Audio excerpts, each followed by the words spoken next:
Hello everyone, I'm Debbie and welcome to Watercolors That Glow.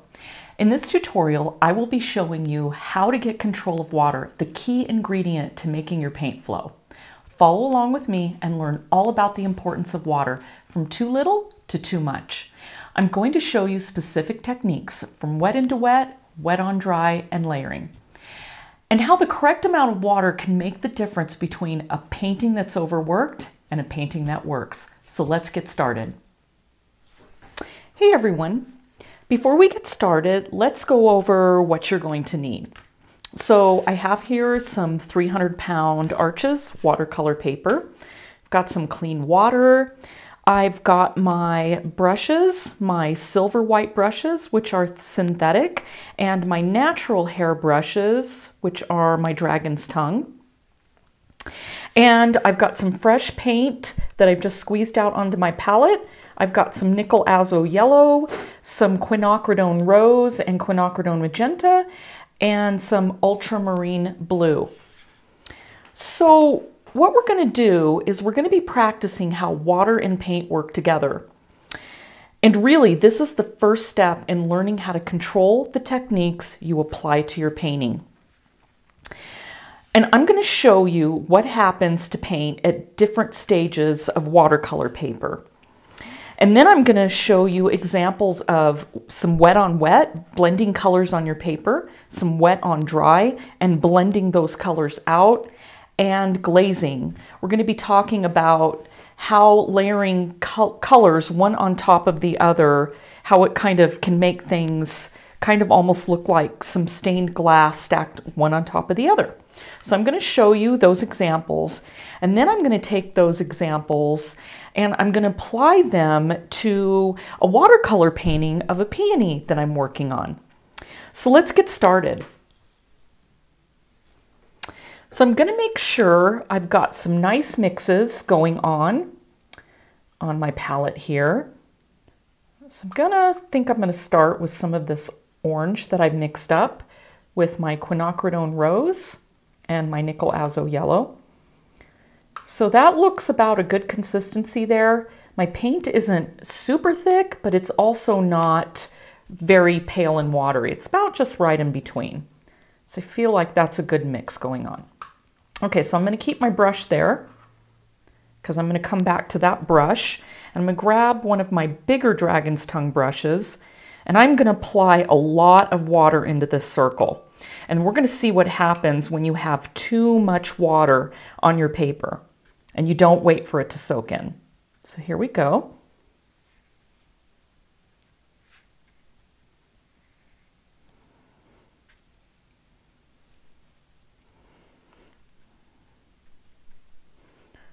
All right, let's look at that. That's a lot of water. It's puddling up, which is what I want, so I can show you what happens when you apply the paint. Look at how the color just kind of floats around in the water. It's like it's not even getting a chance to sink down into the paper. It's just running around and following the water.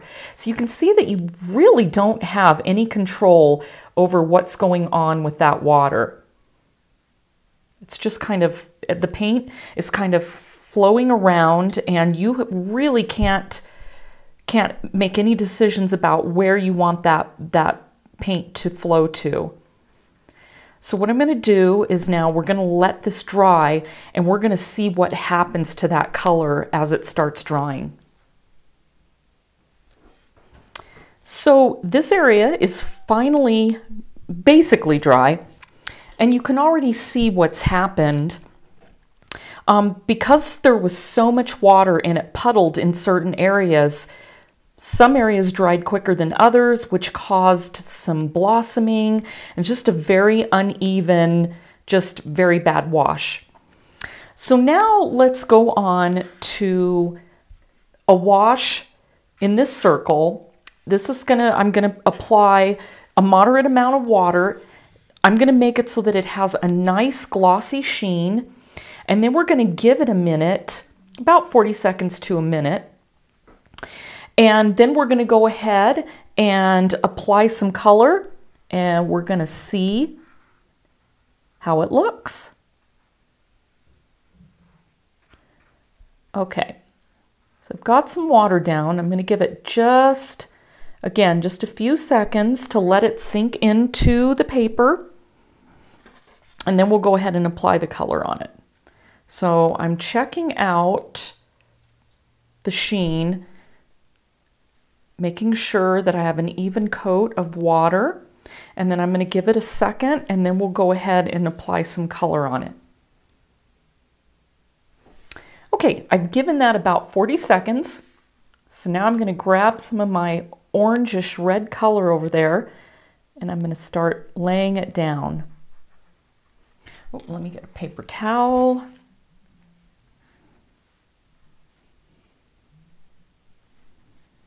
And look at how much different that reaction is with the water. I have a little bit more control over where I'm laying the water. It's spreading, but it's not spreading too much. And at this point, I can now move it around and blend it out a little bit. So I have some pretty good control over this amount of water. It has a nice glossy sheen. Its water isn't puddling anywhere. And it's just all completely even. And if I want, I can even go and add a little bit more color, some areas. And you can see that it moves and it spreads, but it's staying just about where I want it. This is what you want in your water. You want to make sure that you get the water on there. You allow it to sink in from anywhere from 30 seconds to a minute. And it's also going to depend too on your climate, whether you live in a really humid area or you live in a really dry area. So you just want to practice with this, and you just want to watch it and double check that you have the correct amount of water on the paper. Again, you want a nice glossy sheen, but you don't want to see any water puddles anywhere. And look at how beautifully that's starting to blend out. So we're going to go ahead and we're going to let that dry. And in the meantime, I'm going to come over to this circle, and we're going to put water in there. But this time, I'm going to let that water dry till it's damp instead of having a nice glossy sheen. We're going to see what happens when we put paint onto a damp piece of paper. Okay, so I'm just lifting up some of that water to help speed it along. Okay, so right now it's kind of glossy, but it's getting towards the damp side. So let's wait a few seconds and let's let that sheen disappear, and we'll go ahead and apply some paint onto that circle. Okay, I've let that dry a little bit, and the sheen is completely gone from the paper, but I know that it's still damp. So I'm going to grab some more color here, and I'm going to wick my brush just a little bit, and let's see what it does.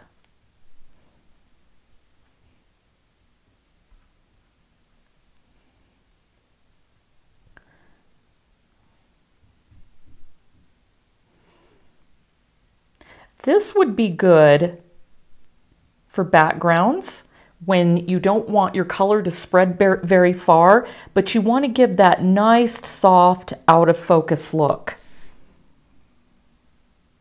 So you can see how the paint's reacting. It's spreading, but not too much, and you can have a little bit more control over where the paint is going to spread. So there you go. Those are the different levels of dampness. So we had very wet, the water was puddling up, and that's what happened. We got some blossoming going on there. This was wet, an even sheen, and it was nice and glossy. And I waited just a few seconds to let the water sink into the paper, and I got a very controlled blend going on there. And in this circle, I waited till the sheen was gone, the paper is damp, and I've had a little bit more control Some areas it didn't spread much at all. That it dried a little bit more there than it did over here. So this would be something you would want when you needed to have something in your backgrounds that were out of focus. So those are some 3 basic water applications. And now I'm going to go ahead and let's get another piece of paper and let's look and see what happens when we do some mixing with colors and we do some wet on dry and some glazing. So let's get started on that and we'll put this off to the side. Okay, let's do some blending with some wet on wet. So I'm just going to put a little bit of water on the paper. Then I'm going to let it sink in. Remember, we don't want the water to puddle. We want a nice glossy sheen. So let's give that a second to sink into the paper. Let me lift up some of that.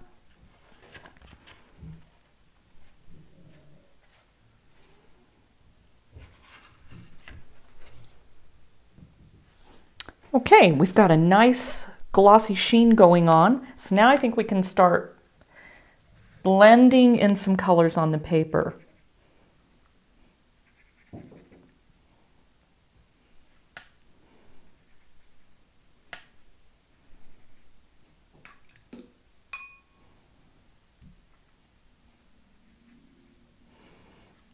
Let's throw some blue in there.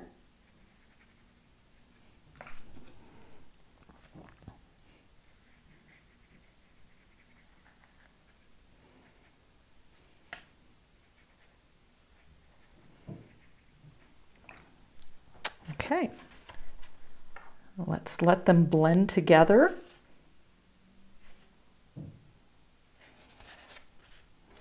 So that's what you're looking for when you want to blend colors on the paper. You want to make sure that your paper is thoroughly wet.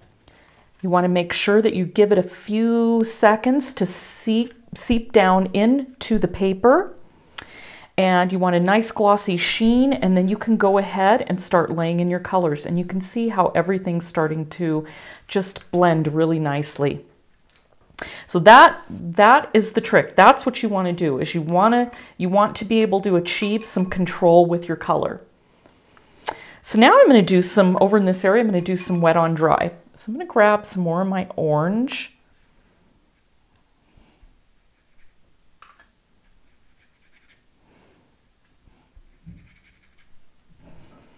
I'm going to show you what happens when you go to blend this color out, this little edge. What you want to do is make sure your brush is damp but not wet. And then on the very edge, just start pulling that color down a little bit. You might have to go back and forth with your brush and just tickle that edge. And there you go. Made a nice little blend out of my color. I made sure that my brush wasn't soaking wet. If your brush is too wet, what happens is the color will just follow it. And I'll do a little area right here to show you that.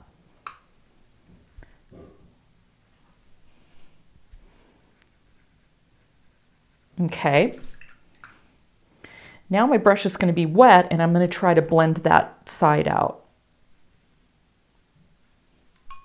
See what happened? It pulled, the color wicked right into where I just put some water. So you just want to make sure, I'll show you again with some pink, you just want to make sure when you go to blend your color out that your brush is damp and not overly wet.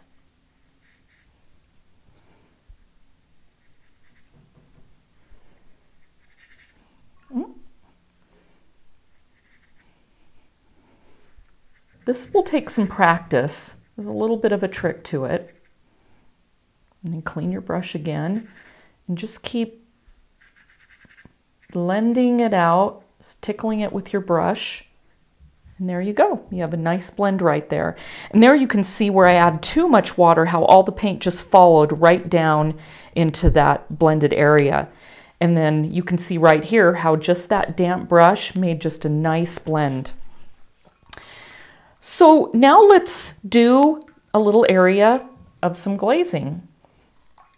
I think I'm just going to try some yellow first. So we're going to see what the difference is between having a solid color and then laying another color on top of it. Let's see what that does. So again, it was dry and I just got some paint and laid it down. Okay, so let's let that dry and then we'll come back and we'll layer a color over it. Okay, our yellow is dry. So let's grab some blue, some ultramarine blue, and let's lay that right over the yellow and see what happens. Well, look at that. Kind of got a little bit of a green going on.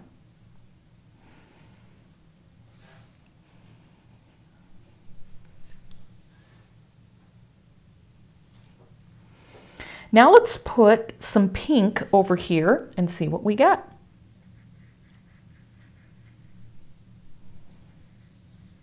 Look at how pretty that is.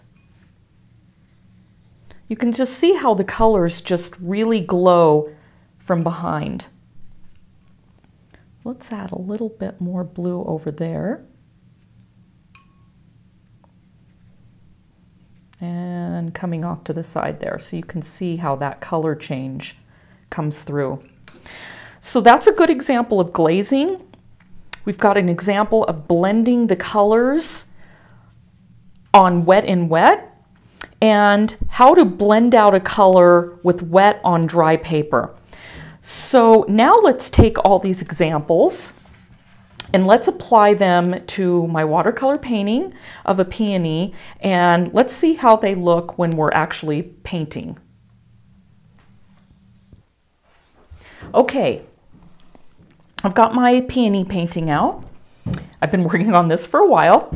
And so here's an area up here. I'm going to go ahead and wet, and then I'm going to lay in some nickel azo yellow and some quinacridone rose.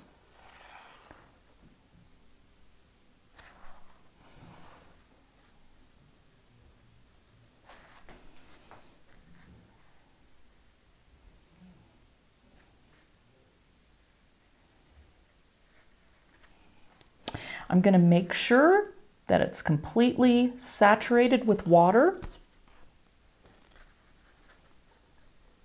And I'm going to give it a few seconds to soak in. Then I'm going to drop in some of my yellow and my rose.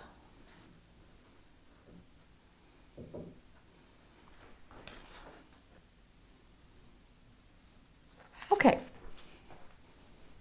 I'm looking at an angle and I can see I've covered all of it. It's got a nice even coat of water, so now I'm going to let it sit for a few seconds. Okay, I've let it sit for a few seconds, and I'm going to go ahead and grab a really watery yellow, my nickel azo yellow. And I'm using a smaller brush here. I'm using a number 2, believe it or not, because I don't want my yellow to go everywhere. I want to keep it in a few areas.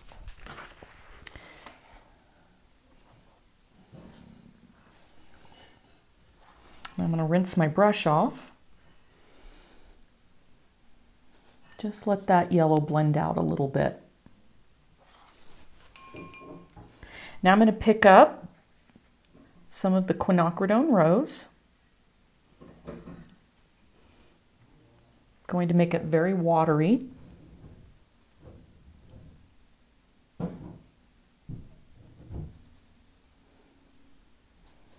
The other reason why I'm using a really small brush is so I can get into these little tiny areas. I put a lot of detail into my paintings, so I use pretty small brushes. Okay, let's get right up to that edge.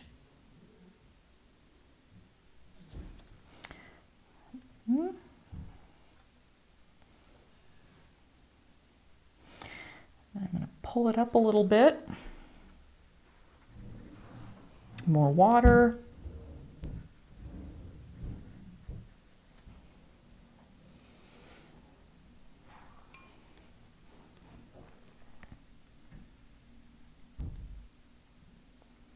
See how easy it was to take that little blob of red there and just spread it around?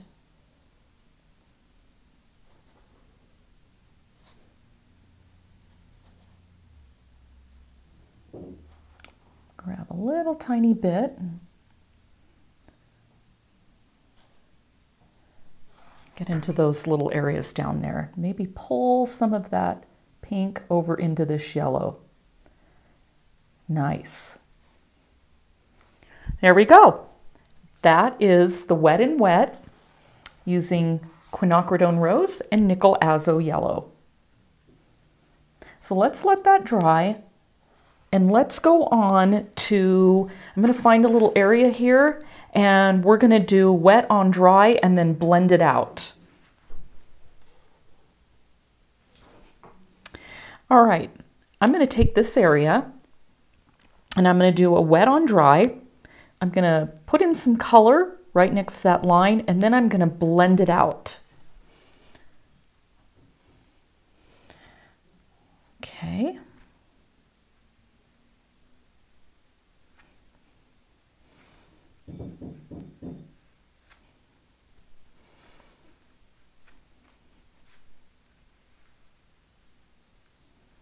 See how my brush was nice and damp? It just nicely left a beautiful blend there. So why would you want to use this technique instead of, say, a full wet and wet? Well, if you do a lot of wet on wet, you're having to apply a lot of layers because the water is evaporating and drying and your paint is drying light. But when you do this kind of method, when you use the wet on dry, you're able to concentrate your paint in just the areas you want it to be in. So as an example, I'm adding a little bit more of that red, and I didn't want it traveling everywhere, and there was no need to wet that area of the paper. So that's why I went ahead and did a wet on dry. And look at how beautifully that's blending out. In fact, I'm going to add a little bit blue in there because in my image on my computer, it's a very, very dark purplish, bluish color.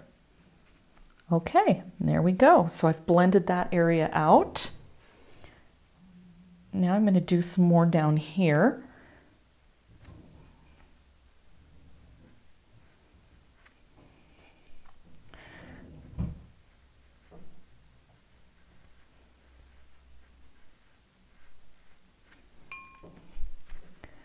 Okay, and I'm just going to take my damp brush, just soften the edges of that color, maybe add a little bit more color right there. There we go. Let's see, now I'm going to bring it down a little bit farther. Again, wicking my brush off on my paper towel.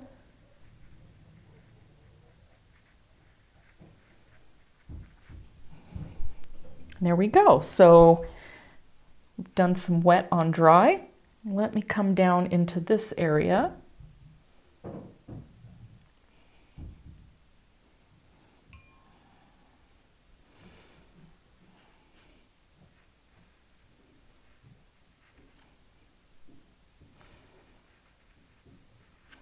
Okay, now I'm going to quickly, very quickly, blend out those areas so that they don't have a hard edge.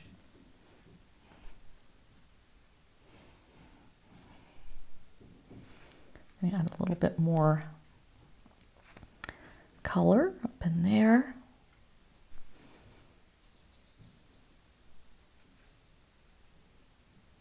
And let it blend down into those blends.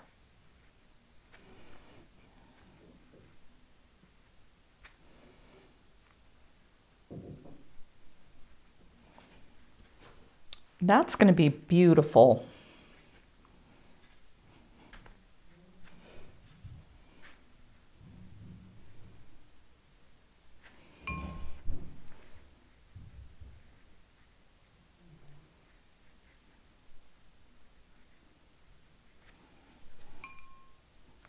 And there you go. Wet on dry, blending out the edges so it softens and blends into the other color I had underneath.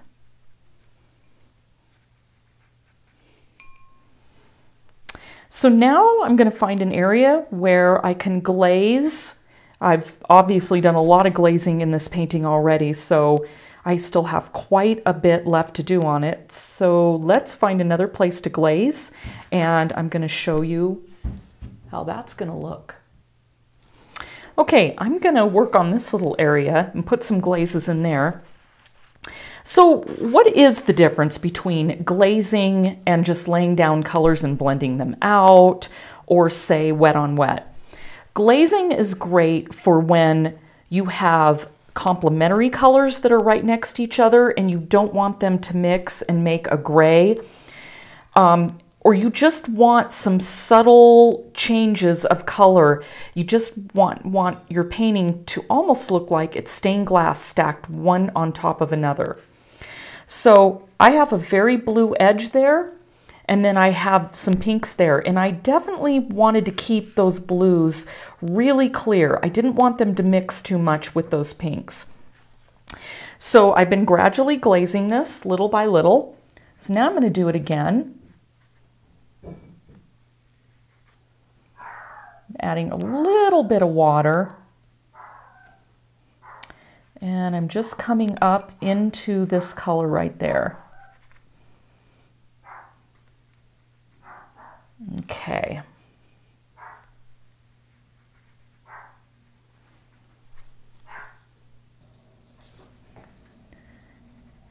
Okay.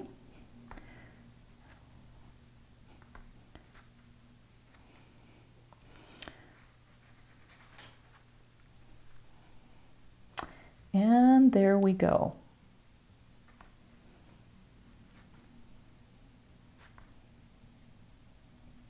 I have glazed that blue right over the top of that pink and the white area right there.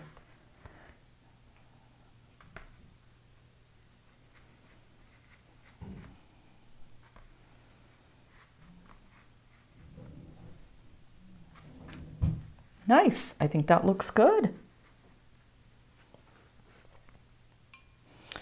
I need a little bit more blue right up in that area. And because I have staining transparent colors, I don't have to worry about those colors that are underneath from lifting up.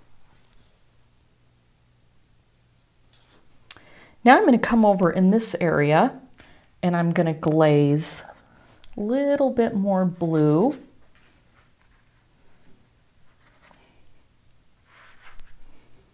So my transparent staining colors aren't lifting, staying right where I want them to.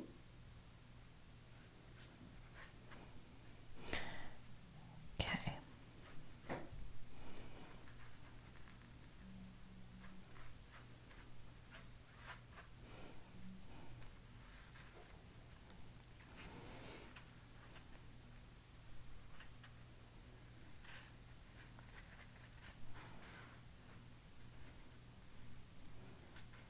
And there you go, glazing one color over another. So we're going to take all of these techniques that we've learned and we are going to apply these to the tutorials that I have coming up. So practice, practice, practice. One final thought, if you are new to watercolor and you haven't already, go ahead and check out my tutorials on color, painting with a limited palette. I have a tutorial on paper and brushes and all kinds of fun subjects, everything having to do with watercolor. So I hope you enjoyed this tutorial. I hope it taught you a little bit more about understanding water, and I hope you guys practice a lot, and I will see you in the next tutorial. I really hope you enjoyed this tutorial. Please check out my homepage and join me for more information-packed tutorials and full watercolor paintings from start to finish for beginner, intermediate, and advanced, all using my simplified method of painting with a limited palette. So join me and let's get painting.